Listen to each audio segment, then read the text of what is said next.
Hello, Jay. Good afternoon. Good afternoon. How are you? If I got any better, I would be you, but I'm just me still, Well, you still have a few days. right? It's good to see you. You too, my man.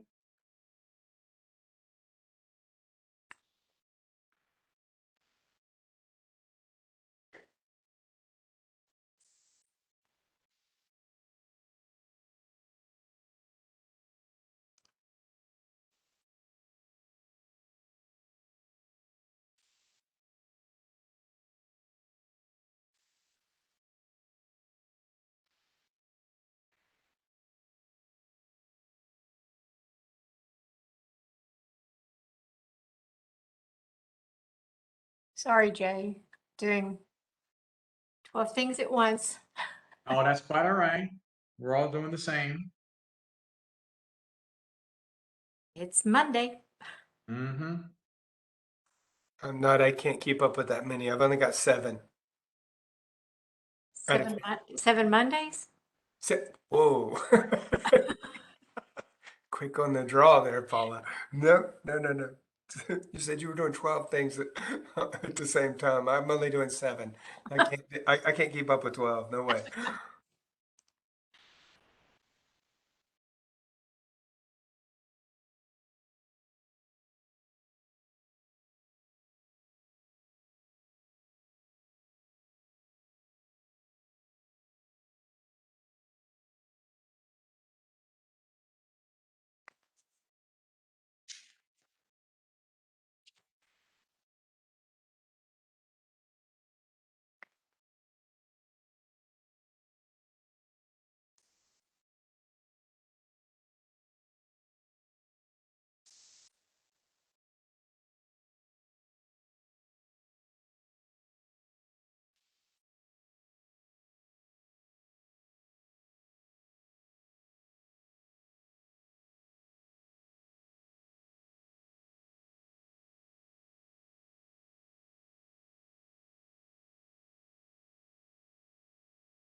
We'll give it one more minute.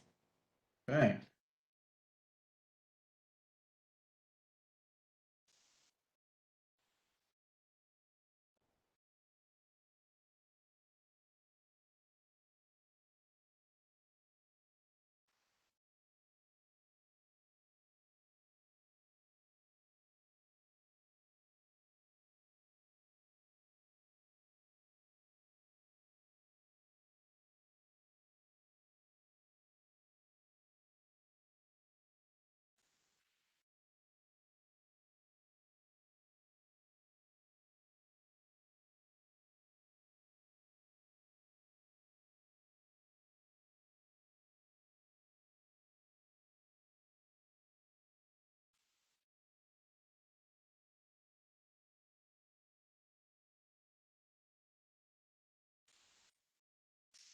Okay, good afternoon, everyone. My name is Paula McCain. I'm a recovery business advisor for the North Central Texas Small Business Development Center. Along with National Native American and Indigenous People Day, today is International Day of the Girl Child and National Sausage Pizza Day. So take your daughter or granddaughter to dinner. The SBDC is a leading provider of assistance for small businesses. We are grant funded, and because of that, we can bring you resources such as today's webinar at no cost.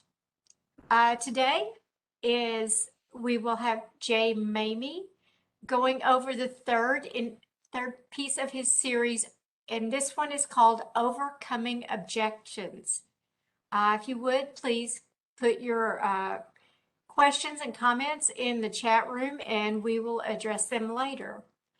Jay is the president and founder of Survive to Thrive Professional Development. He's written 10 books on the psychology and sales psychology and persuasion, selling, leadership, and personal development. He has a weekly radio talk show on a local radio station called J. Mamie Talk Show on KLIF. And it's about going from just surviving to actually thriving. Thank you, Jay, and welcome. It's good to be back for this final installment. I'm excited to really share how we put sort of the icing on the cake here for those who have been following along this particular series. I think today really brings to light a lot of what we have been talking about in a way that allows for a little bit of a conclusion feel to it. So we're going to get ready to rock and roll here. And I think that this is one of those topics that for many, it's sort of a sigh of relief, because I know that if you've been involved in the people business for any time, you know that objections are things that are par for the course. You understand the value of sharing information, but also the reality of not having the response that you would like in return. It happens in the people business. This is what's going to happen. So we talked about in our first installment the psychology of selling, to sort of lay the groundwork for how do you begin to utilize psychology to persuade people to your point of view. And then we talked about the science of selling, the science of yes, rather, where once you have someone intrigued and the psychology of persuasion has taken its toll, well, how do you incorporate the science of agreement to your benefit? But this part here is really where it becomes, I think, most critical, because you could do everything else right for the most part. You can find a prospect, you can intrigue and fascinate a prospect, you can use all of the things we've talked about to get them to see value, to get them to give you time. But then here comes this nasty objection that comes out of nowhere, seemingly, and it's frustrating and it's aggravating. And study after study, research after research, interviews after interviews have continually shown that the reason why entrepreneurs, salespeople, business owners, anyone that's in the people business or the service business, why they end up leaving that,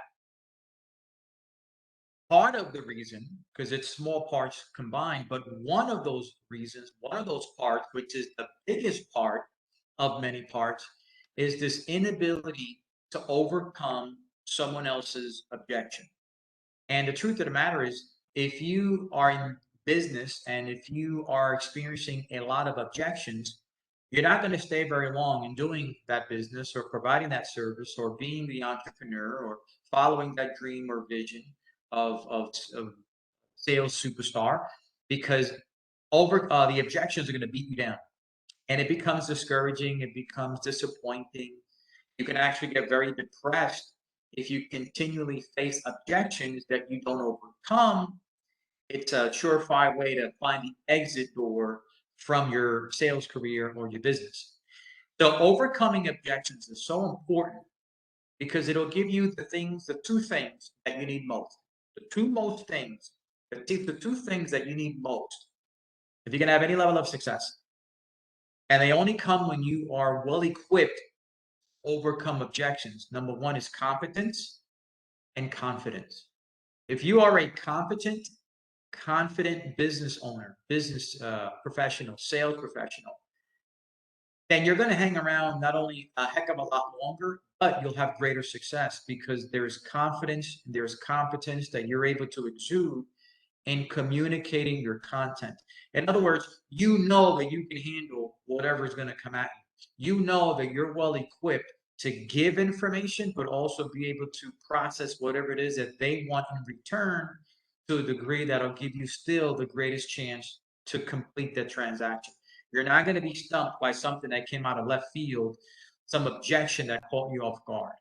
That's a person who's confident and competent that they're going to be able to close. Okay, so let's talk about that. just to make sure that everyone, we give special recognition to SBDC. They're providing this series, and I think providing great value to those of you that are looking to level up in your ability to build your business, but also build your skill sets. But I want to talk about truths. Now, as I mentioned in the last installment, I want you to not read ahead of me. I want you to stick with me on these bullet points, because every bullet point deserves its own time and your attention. And if you're reading ahead, you'll find yourself missing the point that I'm making on the specific bullet point that I'm on. So avoid the temptation to read ahead. And if you do, come back to me, to the one that I'm speaking on. But these are truths. These aren't half-truths. These are absolute rock-solid truths that if you've been in any kind of business, any kind of sales, you're going to recognize this to be true. So let's just put it out there. Here's the first truth. And it took me not very long to realize this one. Here's the first truth. It doesn't matter who you think you are. It doesn't matter what you might read in sales training manuals or hear from the gurus. You will never overcome every objection that you face. It's not going to happen. The best you can achieve is to have a greater degree of overcoming the majority of objections, but you're never going to overcome every objection. And in a few minutes, you'll see why. But it's not going to happen today, tomorrow. It's never going to happen. You will always encounter an objection, and there will be those you will not be able to overcome. Now, that's a sigh of relief. See, here's why that's important. Because if you beat yourself up like a lot of salespeople do, they beat themselves up. A lot of business owners beat themselves up because they continue to face these objections they can't overcome, because they somehow magically or unrealistically expect that they're supposed to overcome every objection. That if every objection that you don't face is not overcome, that you're not good at the business. That's the furthest thing from the truth. The realistic professional recognizes that not every objection is going to be able to be overcome. That's the truth. Here's the second truth. There's always going to be people that the sole purpose of existing is to waste somebody else's time. I really believe they get up in the morning and they wonder, whose time could I waste today? They have no agenda other than that. They have no understanding of what it takes for another person who's in business, profession of a service. They lack the professional courtesy, the understanding, the awareness, certainly the respect of someone else's time. They lack. So they really only exist to waste another person's valuable time and resources and money and wisdom. They really have no intentions of ever making a decision that favors what you are proposing. I don't know why that is, but that's just the way it is. And on this planet, that's just the way it works. Now, the day you get your own planet, you can change things. But on this planet, there's people who exist only to waste others' time. How many of you have met people who are like that? All right. Here's the third truth. You're going to find that by and large, and there's sometimes things are different, and different scenarios create different objections. But by and large, you're going to find that at the root of the objections, they're the same. At the root of objections that you and I face, at the root of them, they're the same. Now, in context, they would be different. In context, they're different, but the underlying root comes from the same place. Good news. Objections, for the most part, are the same. That's good news, and you'll see why later. Here's the fourth truth. There is an actual difference, and people confuse this. There's a difference between experiencing rejection and experiencing objection. Getting rejected is different from somebody giving you an objection. And you have to know which is which. And that's important. We're going to talk about that in a few minutes, because you could try to overcome an objection when it really was a rejection. And guess what? A rejection you cannot overcome, at least not at that moment. But an objection, you can. We're going to dive into that because many novice professionals use tactics to overcome a rejection. They use tactics or lack the wherewithal to recognize that an objection is not a complete rejection. So they walk away thinking otherwise. Big mistake. Here's the next truth. It's only when you do what I call effective fact finding. I call it recon. Oh, wrong slide. I call it recon. It's only when you do that that you actually are able to get to the root of a pending objection. This is important. The better you are at finding out, doing intel, recon, the better you get at that, the greater the probability that you're going to be able to mitigate any objection that can surface. You have to learn how to cover the landmines. You have to learn how to not only find them, cover them so they don't blow up, or remove them. The landmines, the objections. And here's what's interesting. I've heard this over my last 35 years of working with salespeople. Salespeople sometimes dig their own holes.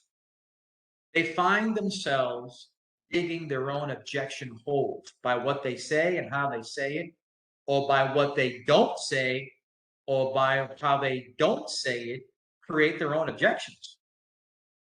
That's a problem. We're going to talk about that. Here's the last truth. An objection is an indication. That's all it is. It's an indication that you didn't do a very good job providing enough value to somebody, enough for them to feel comfortable and confident in saying yes, or that particular person isn't really ready as you thought they were, or maybe as they thought they were. There is no sense of urgency. It's just not a priority. Now, why is that important for you to know? Because closing a transaction, if you're in business, you're in sales, you know that you only get paid when somebody says yes. Isn't that true? You only get paid when somebody says yes. So you want somebody to say yes. But if they're not ready to, if it's not priority for them, then you could do everything right. And it was not your fault why they say no, not now. It's just not important to them. It's not a priority. You have to learn how to determine if something is relatively important to someone, if it's relatively a priority to someone, before you engage or at least lead yourself down this path of losing hope, or worse, thinking that what you're doing doesn't work. And it's not that it doesn't work, because that you're talking to people that really aren't ready. Does that make sense? Okay, so let's dive further past these truths. So those are the truths, and these are some of the things that you actually must know if you're going to learn the art or the skill of overcoming objections. Here's what you must know. I said earlier, you have to know the difference between rejection and objection. Here's how that breaks down in a quick version. I write in one of my courses, I talk about one of my modules in my course. I talk about the anatomy of rejection. You know, most people don't even know what that means. They don't know what they superficially experience rejection, never really bothering to analyze why, what happened. And you should, because the better you analyze a person's habit, someone else's habit, not only do you become better at adjusting, but you can also find out what is it that that other person is thinking, that I can meet them there, so that way I don't get those rejections. Why does somebody reject an offer? Why does somebody reject another person or proposal? Why? What happens? There's got to be something that happens in the other person's brain when they flat out reject, not an objection. They say flat out, no, never, not happening, go away. That's a rejection. Well, here's the reason why. Here's four many aspects of this topic that I speak of, but these are the four that I can share with you here. Number one, a person will reject you when they are uncertain about you, about your character, certainly about the product, the service they can expect, and then the company. If they are uncertain about any one of these areas, you, the product, the character, your character, they think you're shady, if they think the product is not good, if they've heard bad reviews about the product, if other people have said not great things about your service or product, and if the company is not a well-known company, or maybe they've got a couple of dings on the Better Business Bureau or customer reviews, or any one of those things, if they're uncertain about you, it's a flat-out rejection. You have to know that. There's nothing to overcome on that one. That's a rejection. The second reason they'll reject, the second part of this anatomy of rejection, is they don't see any real value in whatever you've proposed. There's no real value in what you are proposing to them. In other words, they're not better than before. That's important.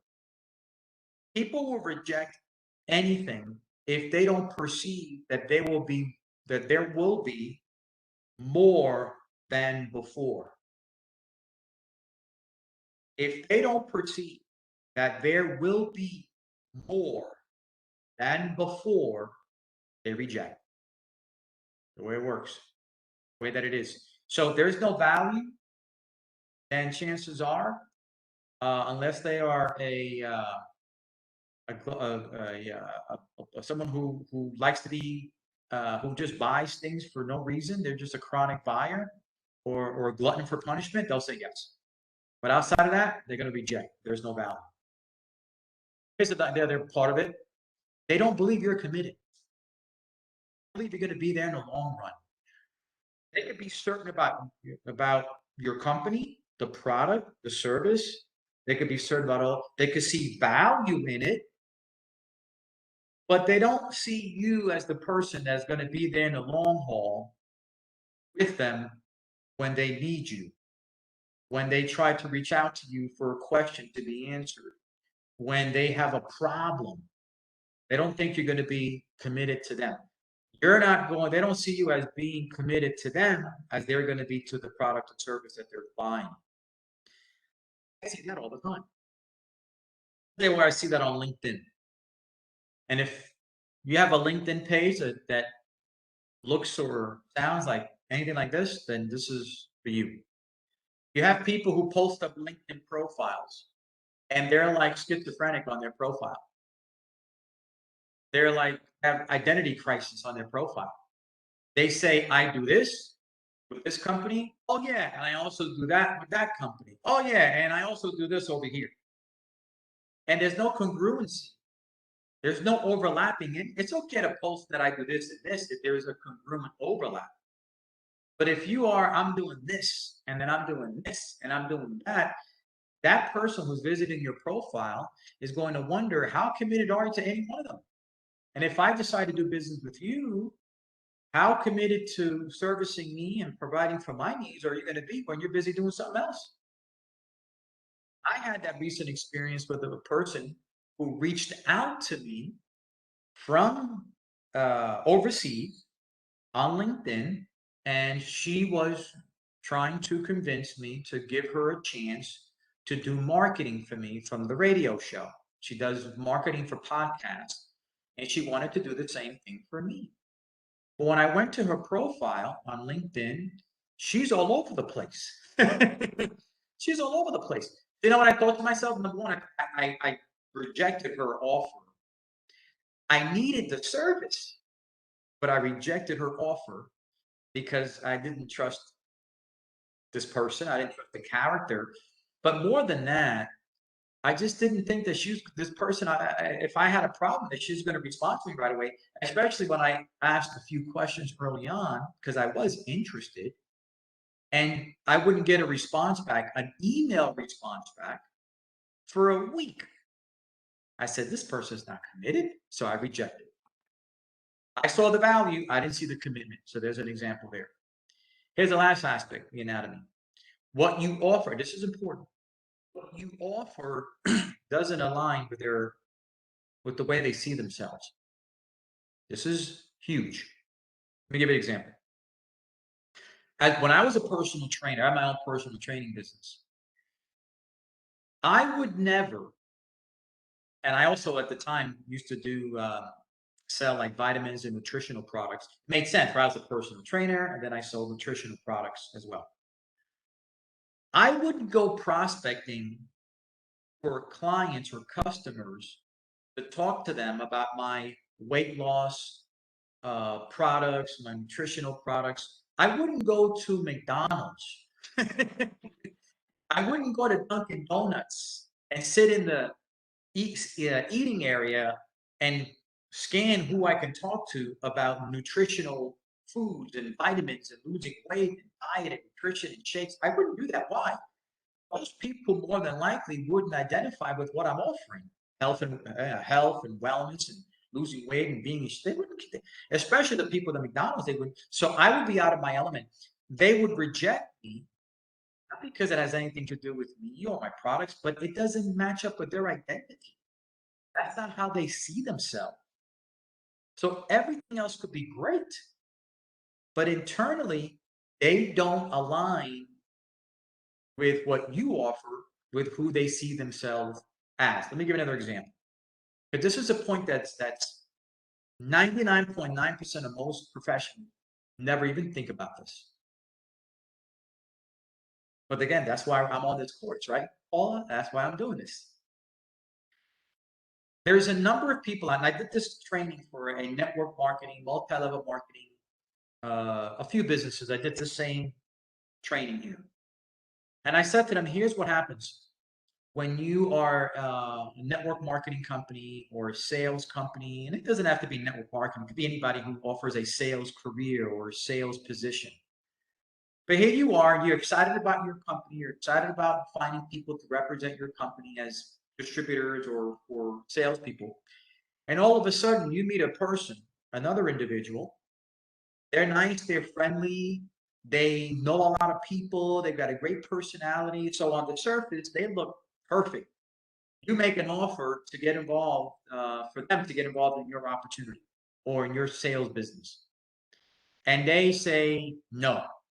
And you're baffled. Why? They've got a great market, they believe in the product, maybe they're customers already, any one of those could be the case. And they still reject your proposal, your offer. Why? Because that person who's been indoctrinated since who knows when, grade school, that the only way to make a living is by a job, through employment through someone else, and they get indoctrinated for better or for worse. That's not the point I'm making here. What I'm making is they grew up in an environment where mom and dad went to work, they got a paycheck. Mom and dad went to work Monday to Friday, 9 to 5. They got a paycheck every 2 weeks. There was stability, security, and the certainty of a paycheck every 2 weeks. That's what they saw. They went to college. That's what they heard. Go get a job. Get a job. Corporate stability, job security, blah, blah, blah, benefits and all that other stuff. Go to work 40 hours. At the end of the week, they're dropping some money in your bank account. And that's all they know. That's how they identify themselves, as an employee.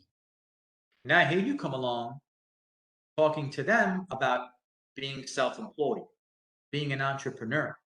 And they're like, I can't see myself doing that. No. You mean I have to work and not get a paycheck? You mean I have to go out and work hours and build my business, and there's no guarantee that I'm going to make any money? Oh no, you mean I got to work on the weekends? Oh no. I need my weekend. They don't identify with the opportunity because doesn't align with their identity. Does that make sense? And they will reject you. This is critical to understand why rejection is different from objection and understanding where it comes from. There is, again, as I mentioned earlier, another 6 or 7 other anatomy points, but these 4 are the most common ones. So let's talk about some keys and overcoming objection. Here's a key. There is wisdom in knowing when not to be pushy. There's wisdom in knowing when not to be pushy. I find too many professionals that are pushy. They don't understand. They're not seasoned. And I've learned that there's times when you just have to hit the pause button, recognize I have to come back another day, if that opportunity to come back another day exists. But here's the times that you don't push. what I mean push is trying to overcome an objection. That it's a true objection. It's not a rejection. It's a true objection. But you're trying to overcome it because your agenda is more important than theirs. And that's a no-no. But here's when you don't push. When they have had a death in the family, when there's a sickness, that's when you back off. And by the way, overcoming an objection doesn't necessarily mean that you are closing them for a sale or doing a business transaction or anything that is actually in the moment. Overcoming an objection could be someone that doesn't give you the time for an appointment. You're trying to close somebody for an appointment to get together with them, and they're giving you objections just for the appointment. That happens, right? Well, when somebody's experiencing a death, you back off and you come back some other day or some other week or some other month. You have to be sensitive.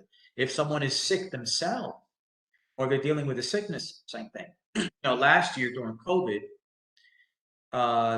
the minute I heard somebody, when I would speak to them, and they would tell me that someone in their home is sick, someone's got a cold, or they're sick, or they got a cold, even though it was all virtual, I would immediately back up and back away. And I would just make a note. I wish them well. I wish them that they would be better. And I told them, I'll speak to you soon. Let's circle back in a few weeks. And they appreciated that. Know when to hit the pause button. Be sensitive. Here's another very important key to overcoming an objection, to positioning yourself to overcome objections or mitigate them at all. Here's a big one. People are going to rarely make any major decisions. Now, I don't mean decisions like going to eat food. I'm talking about major decisions where there's uncertainties that they are in the midst of. It's lurking. It hasn't happened yet. But they sense that there could be some challenges on the horizon. How many of you have ever been in a situation in life where there was things that were happening that were creating a sense of concern? You were thinking about some things that could happen down the road, and you were in a idle position. You were on standby. You didn't want to go left or the right because right? No major decisions are going to be made where people have uncertainty lurking. A financial situation, I said, a career change. People are going to come up with an objection, or they won't make a major decision when there's challenges with their career, or they may have they're moving to a whole new city. There's a residential change pending, a relationship change pending, a health issue. Major decisions are not going to be made. So if you're speaking with a prospect and you find out that any one of these things is lurking, or if the customer or the prospect tells you, yeah, our board is having conversations right now, or we're thinking about relocating the facility, or we're in a management change, or we're interviewing new directors, or I'm concerned because me and my wife are going through counseling. No decisions are going to be made when that's occurring. Okay. Here's the next key. We all as humans have greater clarity when the waters are calm. Isn't that true? Does anybody make any major decisions when they are in a place of anxiousness? No. A place of concern? No. We don't even think clearly. Let me give an example of that. A personal example. I got a text message yesterday. I'm heading out of church and I get a text message yesterday, and it's from one of my clients. I've known the client for a very long time, one of my financial clients from New Jersey. And she says to me, she was watching a video or some TV show, and she says to me, hey, you know what, that life insurance product, the one I saw on the video, on the TV show, that's the one I want. And the one I bought from you, it's different. And I want that one. Any chance we can go back to that one? I replied back to her. As soon as I got done with service, her name is Maria. I said, Maria, you're so funny. because that is exactly what that original life insurance product that you just happen to see a TV show on is the one that I was offering you last year, and you said no because it cost too much and this, that, and the other, and you decided to take the one that you have now because it was less expensive. And here's what she said to me. In fact, what I'm going to read it right because this highlights my point here. This individual sent me this text message. This was her response. This is in real time. Real time. She says, this is her. I really did not understand much. I think my mom was sick at that time, which her mother, she passed away. I think my mom was sick at the time and I was very confused and I did not know how it was better to save money and was not aware of the big difference at the time. But I need to see if I can get back to that. I shouldn't have canceled it. Can you help me? No clarity. Now, I didn't know at the time that her mother was sick. I didn't find out afterwards that her mother had died because she disappeared for about a month or two. Then she said she was dealing with her mother's estate and her death. It makes sense now. She had no clarity. She's in the middle of dealing with her mother's death or whatever was going on. So people think better when the waters are calm. Here's the next one. You want to be a probing king. Why? Because the way you mitigate an objection or learn how to recognize it for what it is at that moment, the better you probe for any potential seasons of uncertainty that are upcoming, the better you'll be. Probing for anything that is not disclosed that could be the season of uncertainty is critical. We're going to talk about that in a few minutes here, but that's how you begin to prepare yourself for the potential of an objection. Okay? And here's the last part. Here's the last key. Always anticipate an objection. Always. You know why? Because people are people. Isn't that true? If you think that automatically just because you showed up and you have a great presentation, they like you, and all of these things, you're knocking it off, you're checking off the list. One by one, you're checking off the list, and you say, this is essential. They said yes to everything. I have yes momentum, as we spoke about in our last installment. All of this is working in my favor. This is going to be a piece of cake.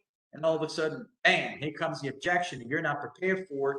You're going to fumble whatever words you think are coming out of your mouth. You will fumble those words, and you probably will have to regain your composure, which is not going to help you overcome that objection because you didn't expect it. Anticipate an objection with every single person. Some of the objections you'll know ahead of time. Some of them you won't. If you do good recon, and I said earlier, scan and probe for anything that could be an objection, you'll know it's coming.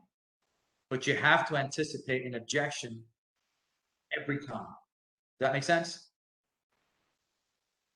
Now, Paula, I want to do something different. Okay. I want to take just a 1 or 2 minute pause because I'm giving a lot of content here.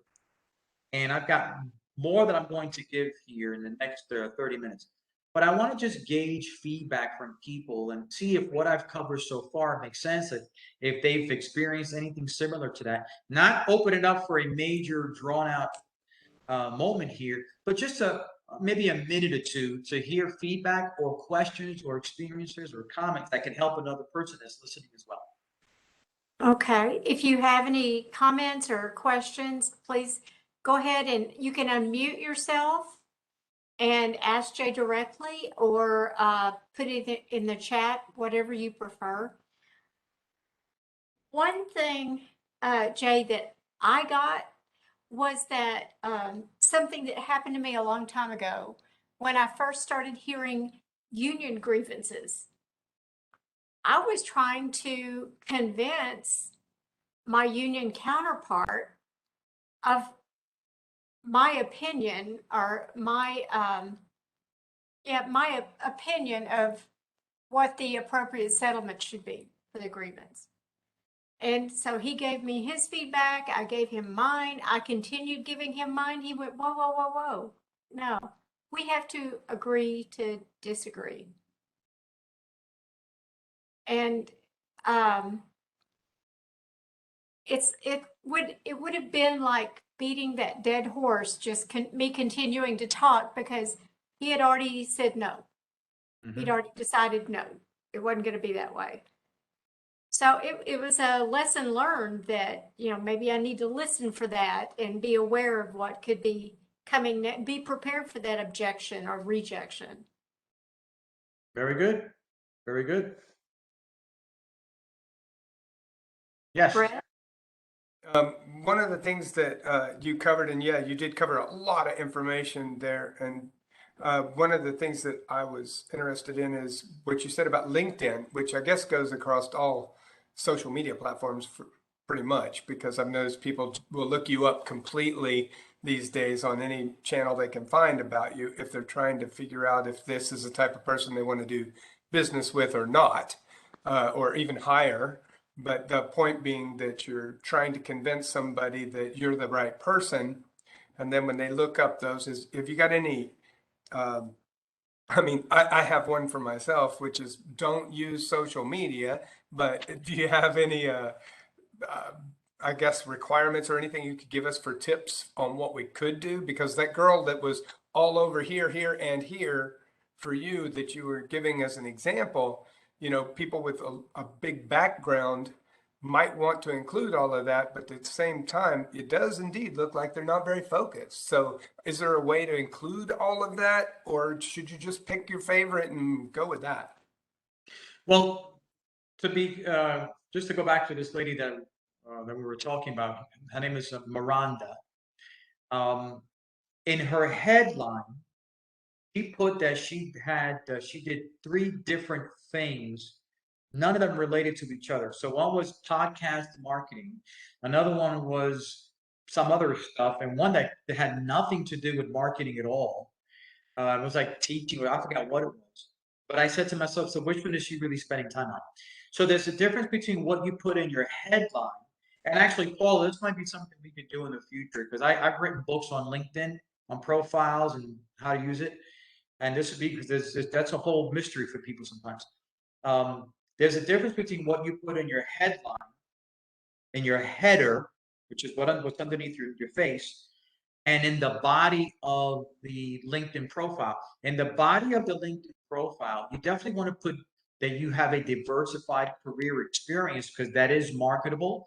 It is attractive that you have a diversified experience. However, since we're talking about this, here's the error in that. Here's the flaw in that. People who actually put, I worked at this place from this year to this year, and it's like 1 year. And then I worked at this place to this place in like 10 months. And they list 8 or 9 different places they've worked at in the last 5 years, showing they can't they can't sit still anywhere. And if I'm an employer, or if I'm someone who's looking for that service, I'm going to question, is this person committed? Because they're jumping around a little. In 5 years, they've had 6 jobs. So Greg is diversified, but where is this person really rooted? So again, that's probably a good topic, Paul, for us to talk about, because I see that all the time. All the time. It really, it's like also like what do you call it? People that have what I call LinkedIn ADHD, right? Really, it's like what? So that's a good question. Yeah, that's a good point, Brett. That's probably something, Paul, that we should do in the future, because I think you'll find a lot of people tuning into that one. They shoot themselves in the foot with LinkedIn horribly, horribly. All right, moving it right along. So let's go here. Make sure that I didn't skip. All right, so we got keys. Let's talk about mitigate the objections.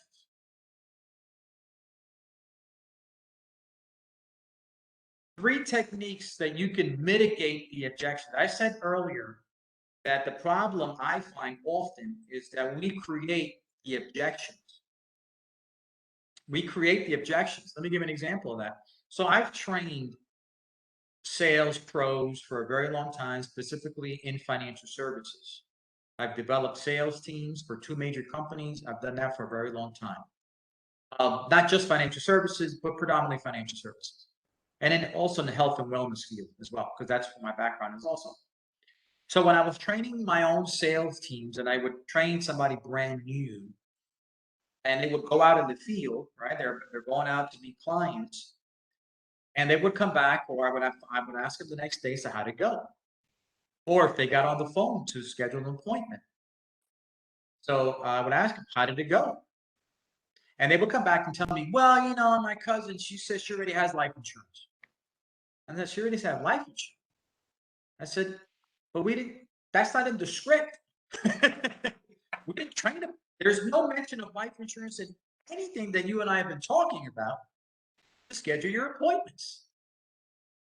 I knew immediately this person created their own objection. Whatever they were saying was not what was rehearsed, and it certainly wasn't what I trained them on. But that's pretty common in any business, in any sales business. We say the wrong things and create our own objections. So having what I call verbal discipline will help you mitigate any objection. Here's the first one. I call it clear the deck. How do you mitigate an objection? Clear the deck. Ask critical questions that gives you intel into the other person's life. So if you're writing, if you're taking notes, this is called the law. J. Mamie's is a special here. J. Mamie's law of reveal. This is called the law of reveal. The questions that you ask reveals enough intel for you to know what's going on, but also mitigate any objection on the front end, because now you have something that was just revealed to you. That's important. So here's a question I always ask somebody. Once we're having a conversation, we go through we're in the process of discovery and finding out what's happening with them based on what I do. I ask them one of the questions. So how important is this to you? That's a beautiful question.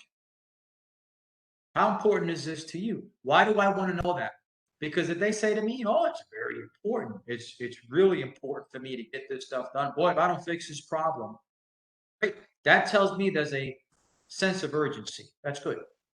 If someone says to me, well, you know, it's important, but something I'm going to probably address next year.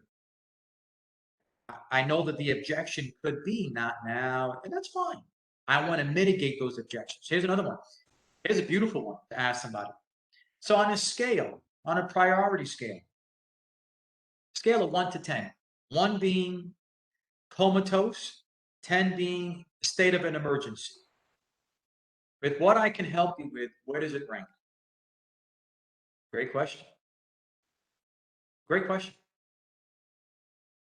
On a scale of urgency, on the scale of importance, 1 being comatose, 10 being a state of an emergency, where would you say this ranks for you? Oof, it's a 7. Okay. It's a 4. Okay. Right, it's important. Here's the next one.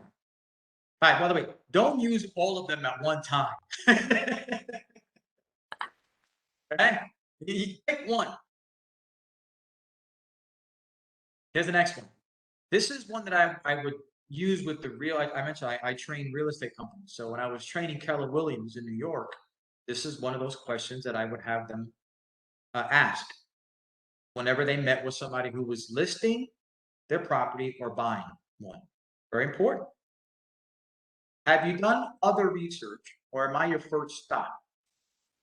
In other words, are you currently working with someone else? Have you done any other research? Are you involved in the process already, or am I your first stop? As a financial advisor, which I am, and I have been, that's one of the areas that I built my career in. You bet your bottom line that I ask that question when somebody is either introduced to me, referred to me, or I'm working with them early on. I'm going to ask that question based on whatever they want, whatever their concern is. How much research have you done on this? Are you working with anybody else, or am I your first stop? Why is that important? Because here's where the objection comes in. Someone says, no, you know what? You're my first stop. But chances are they may have multiple stops to go.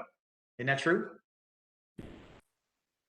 They could very well say to me, yeah, no, I did say you're the first person, and we're going to be speaking to a couple of more people, and we'll see what happens after. I need to know that because now I can almost anticipate the objection. I'm their first stop. If they say, no, we've done our research and you know, we know this really, really well, or we've met with a few people already. That's good. I need to know that because then I have to position myself as the subject matter authority above everybody else who they've met with, or whatever research they've come up with. I have to be ready that they may say, you know, we read, I know you're saying this, but we read this. That creates uncertainty. What they've read and what I'm saying, there is cognitive dissonance, creates uncertainty. I'm going to get an objection. I got to be ready for that. There's another great question. This is a huge question. Because when people give you the objection, I don't have any money. Money's tight right now. Financially this, financially that. And it could be the case. They're just not ready financially. Well, wouldn't it be nice for you to know that ahead of time? Instead of spending all this time, as it happens. And all of a sudden, they say, oh, this is great, but right now it's not a good time. That just happened to me the other day. I was chatting with somebody on LinkedIn, emailing back and forth, couldn't get her on the phone. She's a CPA from Florida. Thankfully, I didn't spend a lot of time because it was all back and forth email. But she says, hey, Jay, this is great. She wants to come on the radio show. And I'm paid. My show is paid programming. So they got to pay to get programmed. It's paid programming. And most people, they understand. So she says, hey, this is great. However, can we circle back in February? She says, right now, my budget is exhausted for the rest of the year. Well, yeah, sure, no problem. But that would have been nice to know early on, maybe a few emails earlier. But it is what it is. It is what it is. I didn't spend a lot of time. But for those of you that oftentimes spend a lot of time, it's frustrating for that person to tell you, let's get together, let's revisit in a few months, my finances will be this, that, and the other. Here's a great question to mitigate that objection. Are your personal or business economics currently where you need them to be for you to make a decision? That's a beautiful way to say, you got the money?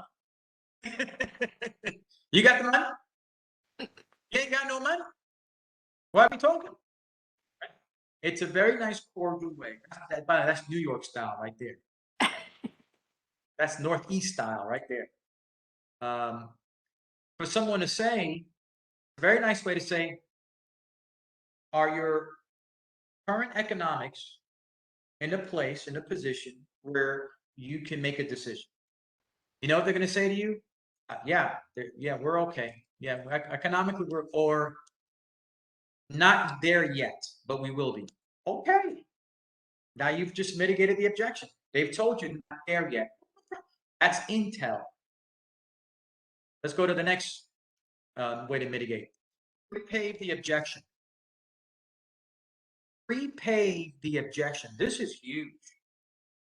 This is challenging them to think about how the opportunity, why the opportunity, whether it's a product, a service, joining something, getting involved in a business, doesn't matter. Whatever the opportunity is that you have, that you're proposing.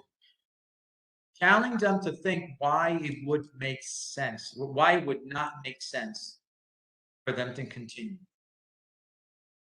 This is very strategic and very persuasive. It's very tactical. I ask people when I go through my presentations oftentimes, John, it's okay to say no. So as I go through this, please let me know how or why this doesn't make sense for you or this won't work for you.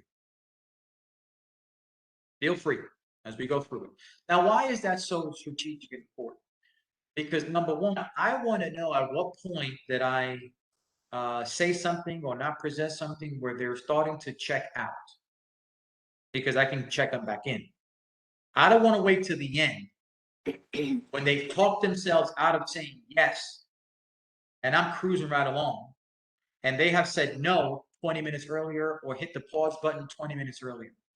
So I let them know, listen, as I go through this, at whatever point in time you decide that this is not for me, can you just stop me and let me know why and how, and we'll stop there.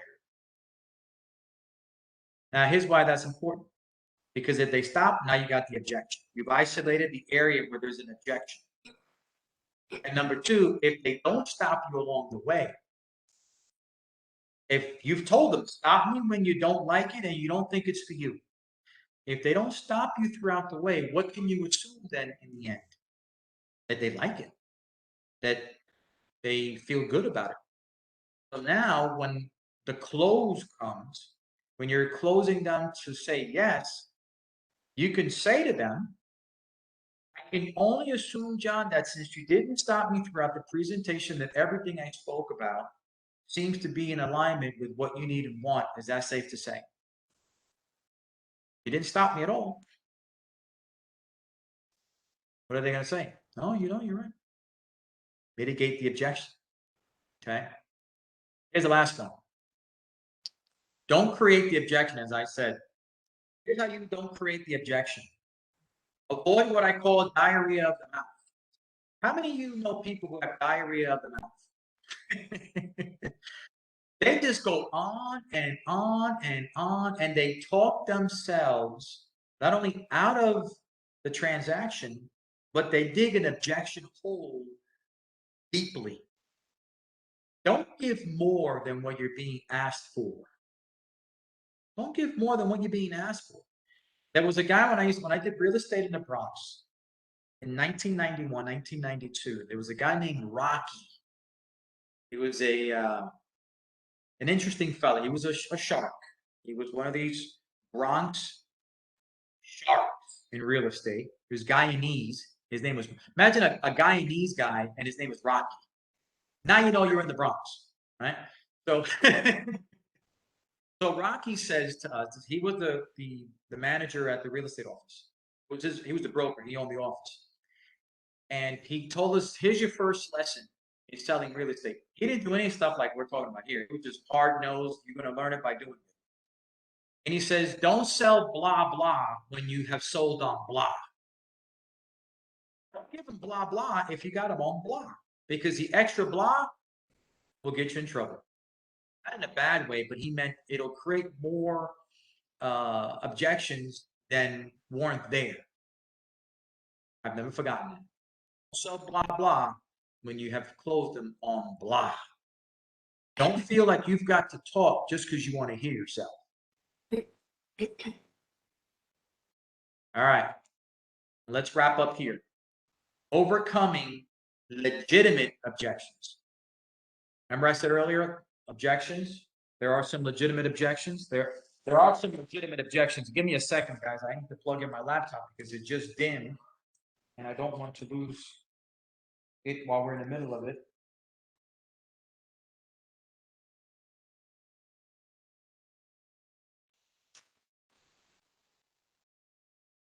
One second, my friends.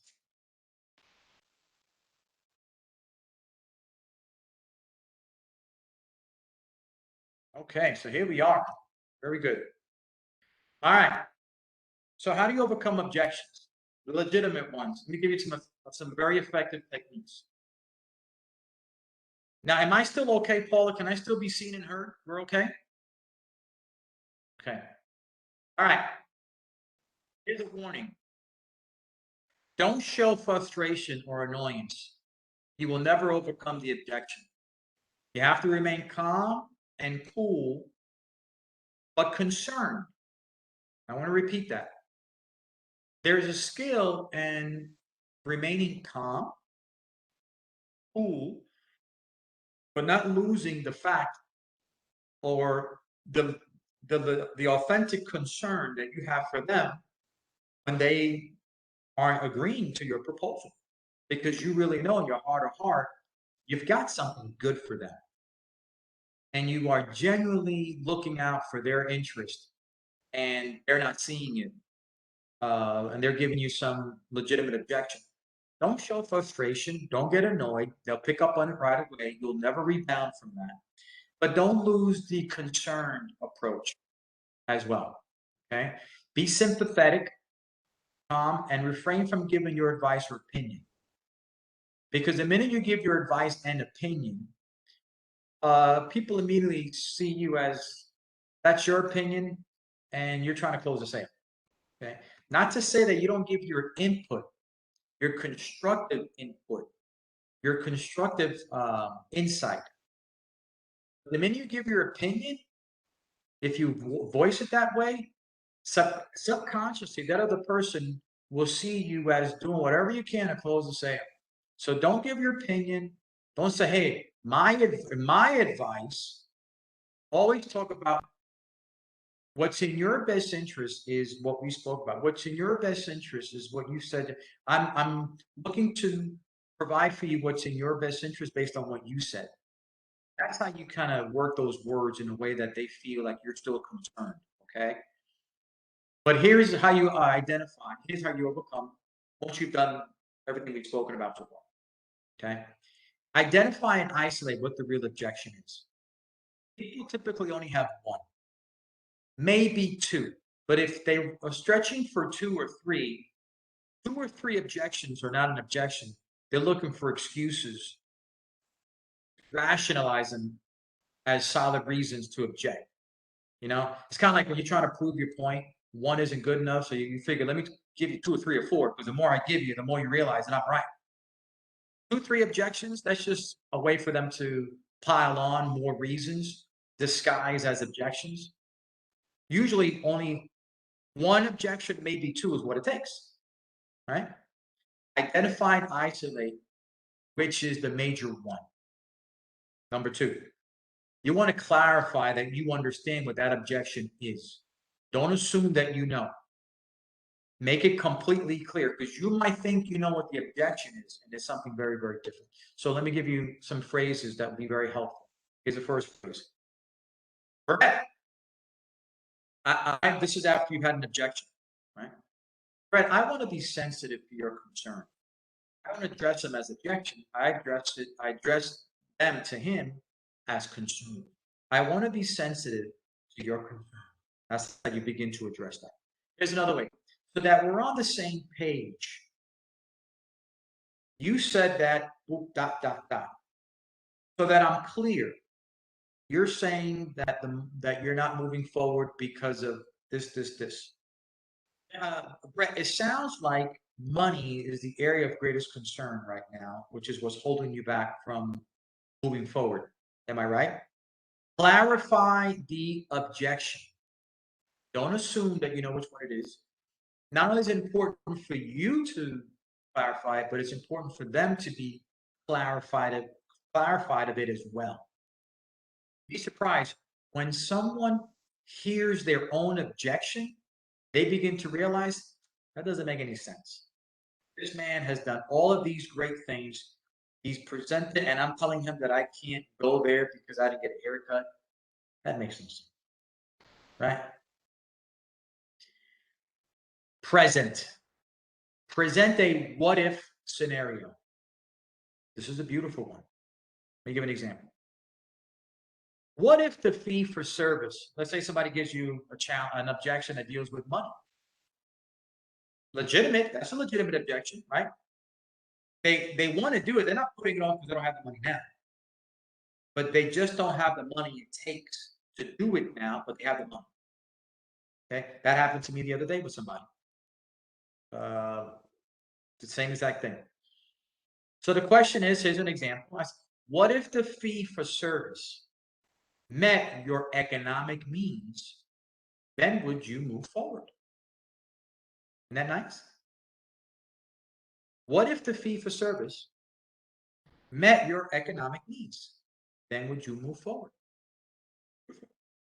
These are what if questions, right? Because if they answer, well, yeah, if it met my economic means, then yeah. If that were true, yeah. Great. Then you have to work on figuring out a way to meet them where their economic needs are. Here's another great question. I use this question because in the financial services world, oftentimes, and real estate as well, oftentimes it's a husband and wife that are making decisions, right? And if you're dealing with businesses, this is even more important. What if your partner agreed? What if your partner agreed that it made sense to proceed?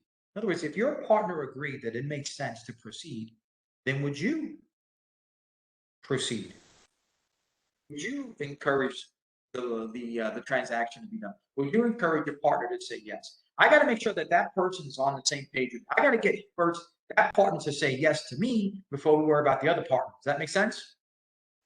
So what if your partner agreed that it makes sense to X, Y, Z, then would you move forward? Well, if my partner said yes, then I got a problem.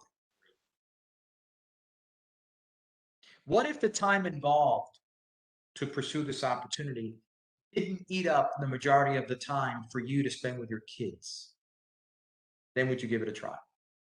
Well, if it didn't eat up a lot of my time and I still spend time with my kids, sure.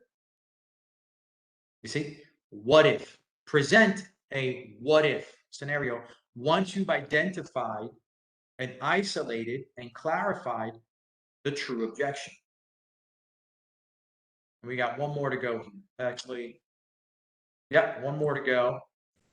This has been a heavy duty, Paula. This is going out with a bang.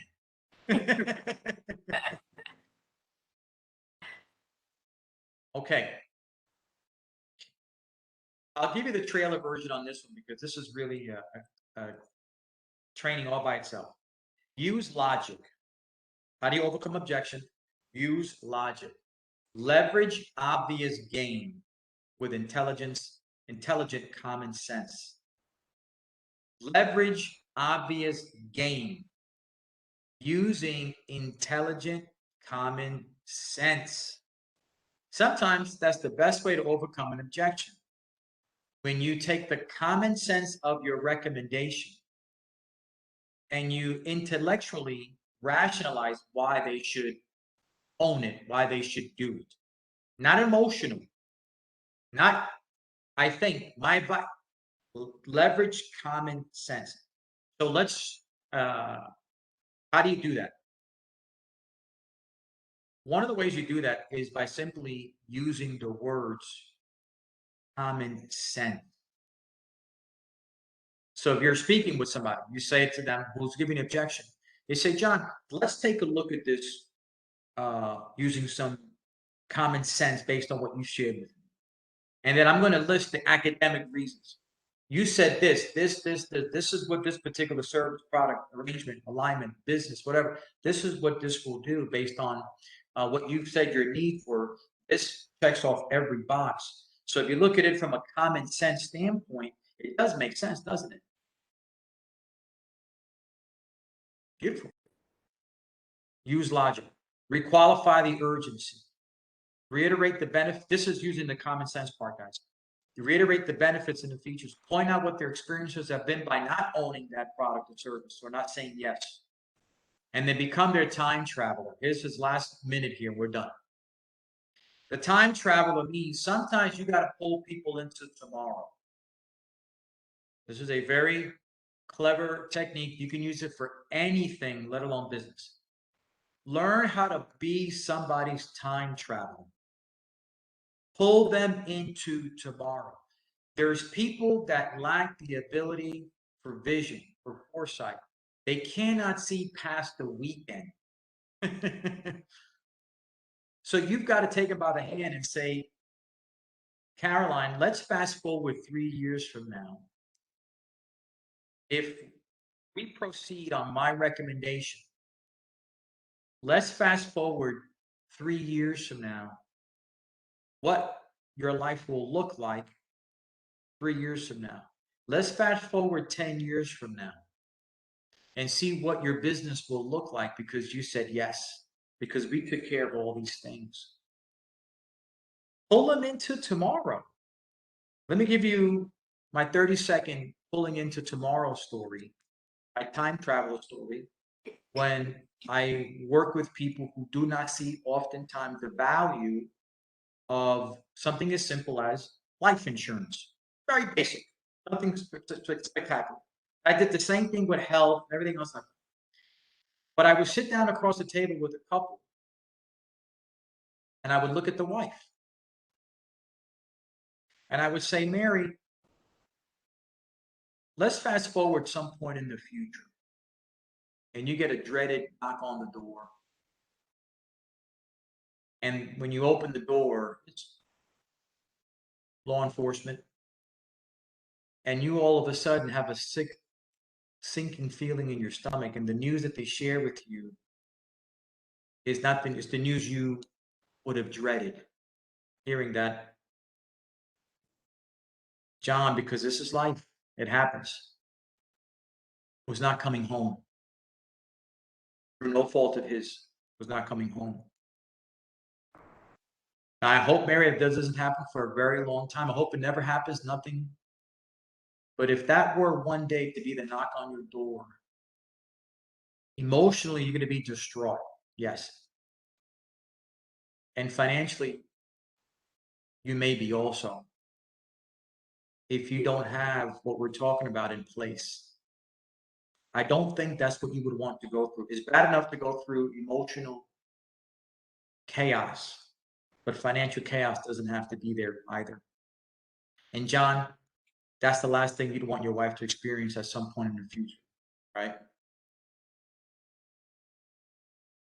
Let's just do what makes sense. Isn't that nice? That's why I was one of the top producers in financial services. And still am. Because this is what I'm talking about. Take them into the future. I can give you examples when I used to meet with people that were overweight, and I take them a year later on the beach. Right? With their Speedos. Guys don't wear Speedos anymore. Right? Goes to show, right? So, guys, it works.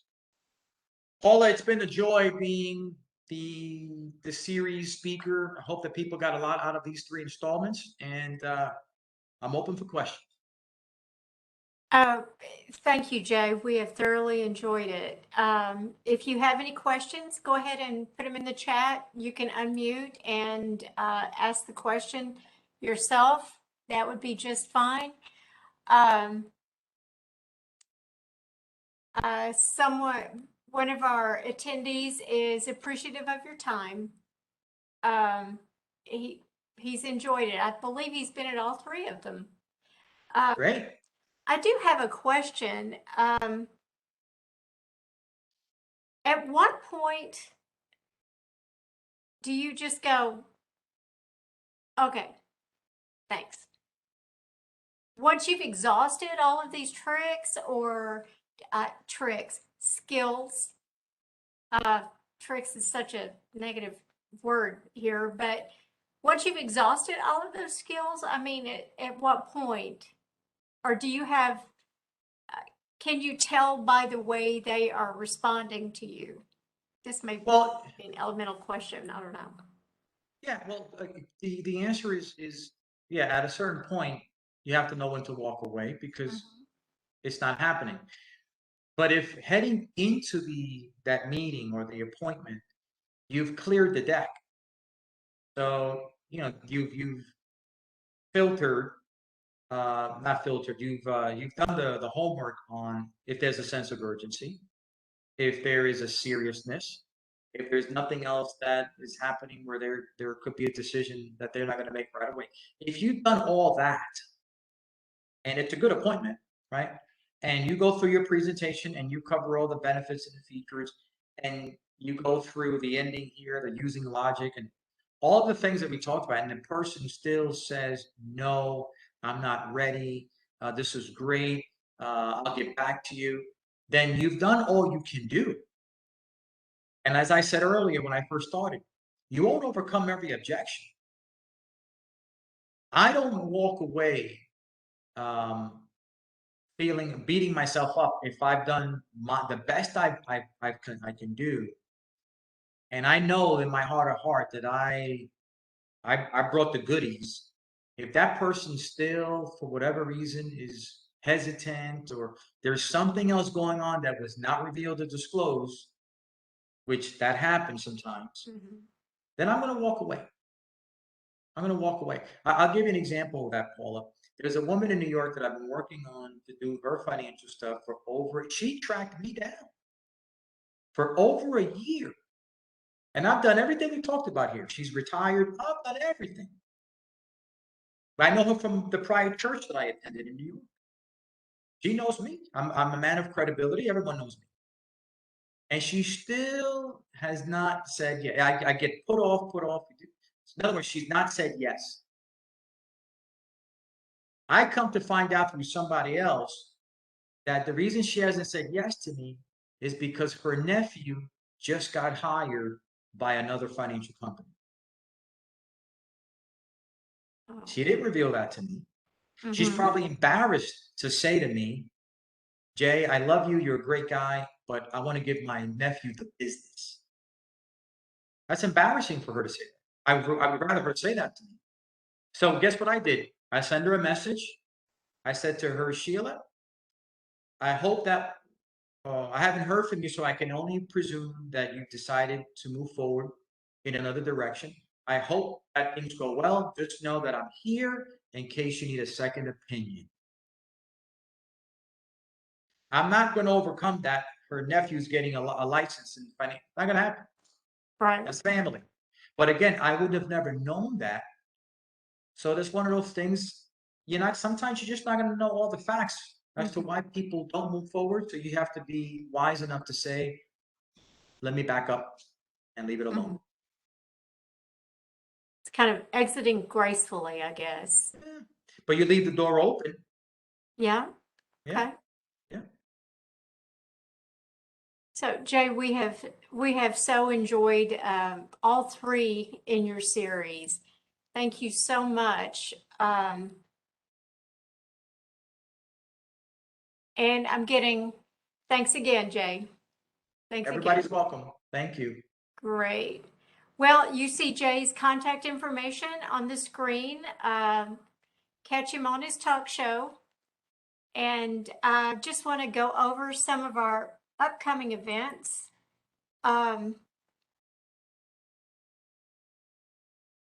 Let's see. First, let's talk about the survey. You're going to get a survey in your email. Please complete the survey and let us know what kind of topics you would like to see, how best we can serve you. Let me see. Am I sharing? I don't think I'm sharing. Oh, I am sharing. Okay. We have these upcoming events. Looks like this week is going to be a really busy week. We'll have Rebecca Schultz coming back talking about bankable to bankruptcy. How much debt is enough? Lorna Kibbe is coming back, continuing her series on developing presentations. Eric Spellman, we're bringing him back. We always enjoy having Eric. He's going to talk to us about how to rank well in Google. And that is a critical item for your business and for your website.